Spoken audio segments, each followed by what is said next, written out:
Bonjour, aujourd'hui je vais vous parler du jade.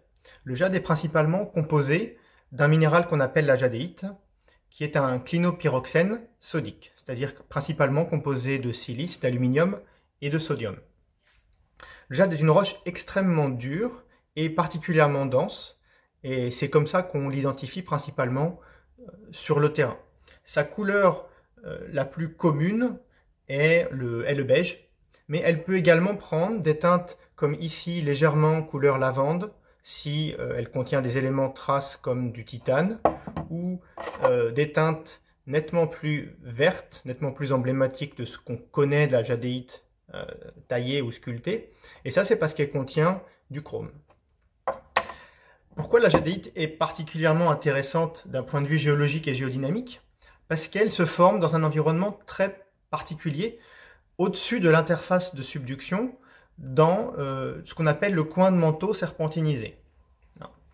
Quand les fluides de subduction sont relargués par les réactions successives de déshydratation de la plaque plongeante, ces fluides migrent verticalement et vont hydrater la péridotite et la transformer en serpentine.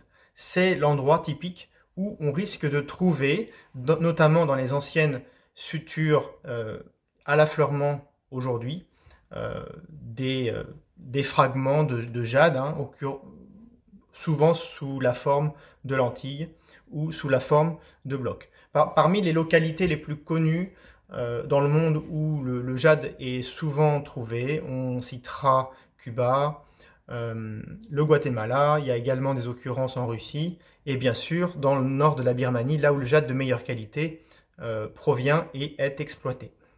Donc il y a deux mécanismes qui sont actuellement considérés et discutés dans la communauté scientifique pour la formation de ce jade.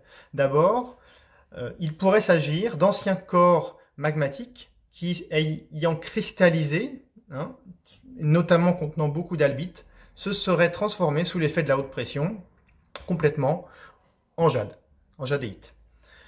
L'autre possibilité, c'est que ces fluides hydrothermaux venant de la zone de l'interface de subduction aient précipité dans ce coin mantélique et aient, pour ainsi dire, rempli la poche dans laquelle il circulait, une sorte de veine. Et bien sûr, les deux mécanismes pourraient également exister de manière conjointe. Les conditions dans lesquelles ce jade se forme et se met en place, c'est typiquement de l'ordre entre 45 et 80 km de profondeur pour des températures entre 400 et 600 degrés. On est dans les faciès métamorphiques qu'on appelle schiste bleu ou éclogite. Enfin, j'aimerais également vous parler de l'intérêt du jade d'un point de vue archéologique. Le jade, qui est un matériau très dur, a été exploité dès le néolithique pour faire notamment les fameuses haches polies.